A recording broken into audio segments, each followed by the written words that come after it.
start with, I built the base of the potting table.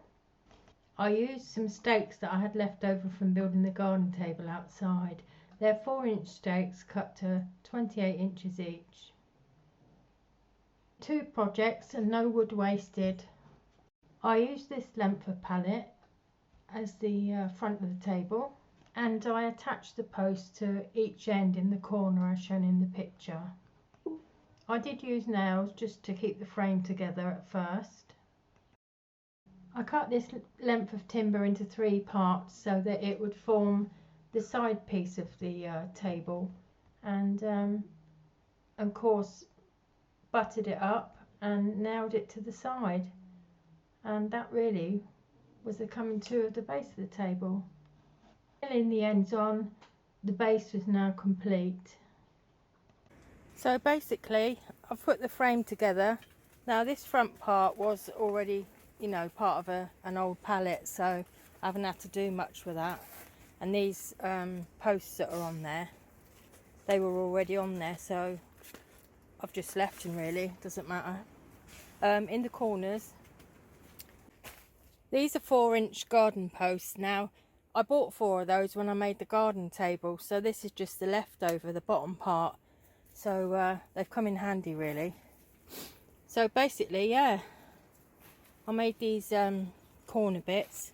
I just nailed these strips, look, on the side. The ground is uneven, but once the top gets on it, it'll be nice and sturdy. But what I'm going to do now is I'm going to paint it, or stain it, and leave the top till last. I'm round the back of the bench now and just giving it one coat. This is fencing stain and it's safe to use. Blimey, the donkeys are noisy in the background.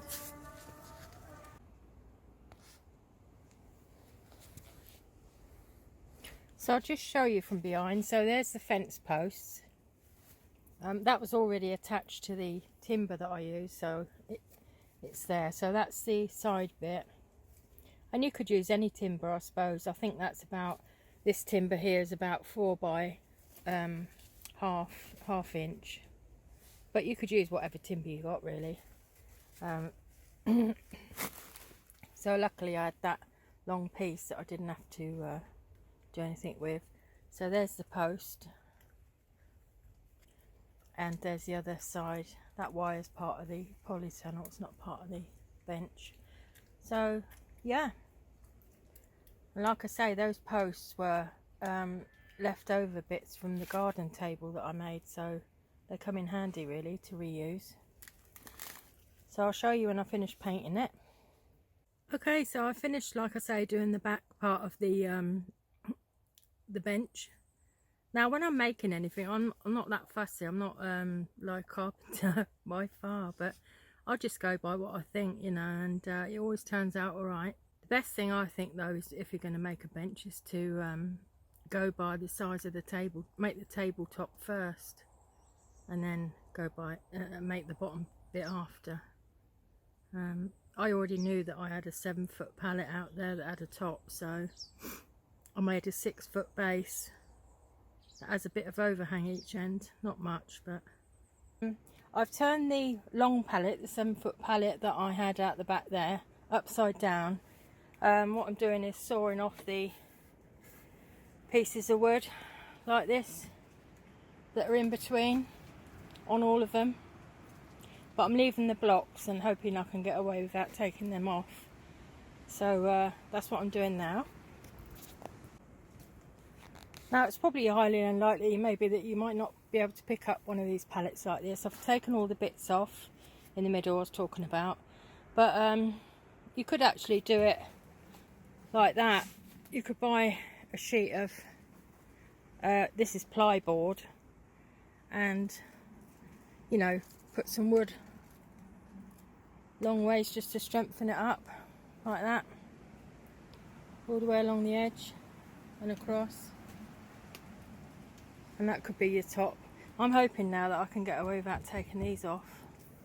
So I'm going to turn it over now and see how it fits. So I ended up that I had to take one of those blocks off in the middle, but I'm going to leave these ones. I'll show you for what reason afterwards. There's one in the corner there.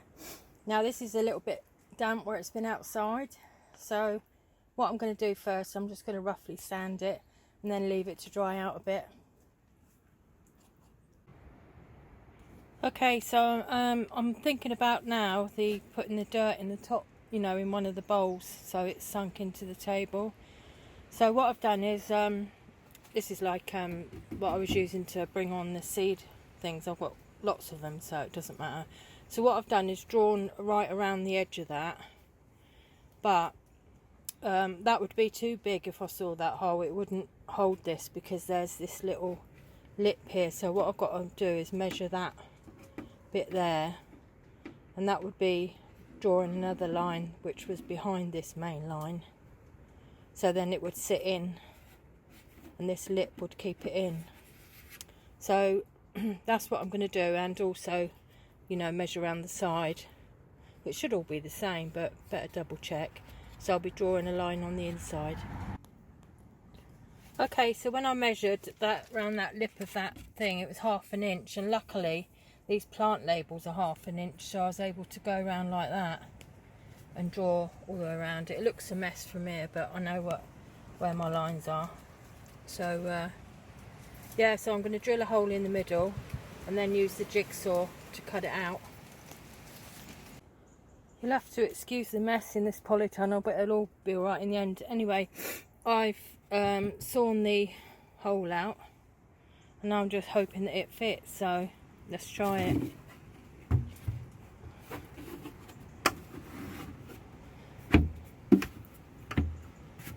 Yeah, so that's cool. Fits in there, but that's a brilliant job. I like that. And I've left this edge bit here spare so I can put my cup of tea and stuff like that. This was some battening that came with the pallets, and I'm going to use that for this. I'm putting kind of like an edge along the table so it keeps all the dirt and stuff in, and I've screwed it to the edge of the table all the way along. So I'm going to go along this front edge here and do the same. Okay, so I've put that all around the edge. At the top there, it's gone a bit thinner because the table's, the top's a bit warped where it's damp. Bit of dry out over time, and all along there. So what I'm going to do now is give the table a good brush and then stain all the edge as well. Nice potting bench that didn't cost hardly anything, used from pallets. So if I can do it, you can do it. It'd be great. Give it a go. Anyway, take care. Bye for now.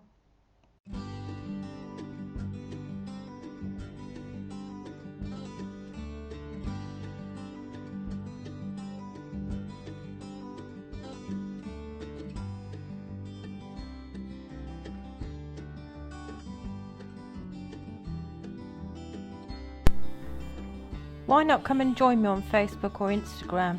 The link is in the description.